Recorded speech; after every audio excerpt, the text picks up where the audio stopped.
Hello everyone, আসসালামু আলাইকুম। সবাই কেমন আছেন? সামনে কোরবানির ঈদ বলে কথা, তাই আমি সকল উপকরণ দিয়ে একটা মশলা রেডি করে রাখছি। এই মশলা দিয়ে আপনি বিরিয়ানি, তারপর গরুর মাংস, রোস্ট সব কিছুর মধ্যে দিয়ে খেতে পারবেন। সকল প্রকার ভাজি একবার এই মশলাটা বানিয়ে রাখলে সারা বছর এয়ার কন্টেন্ট বক্সে নর্মাল ফ্রিজে রেখে সারা বছর সংরক্ষণ করতে পারবেন।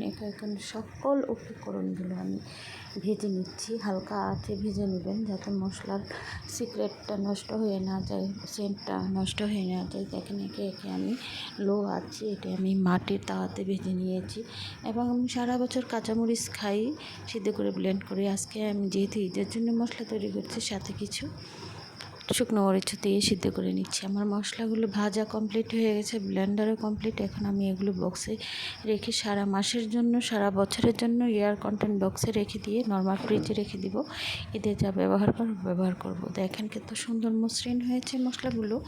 এই যে আমার আদা, রসুন, মরিচ সব কিছু রেডি হয়ে গেছে। এরকম করে আপনারা মশলা বানিয়ে খাবেন, সারা বছর খেতেও কিন্তু দারুণ হয়।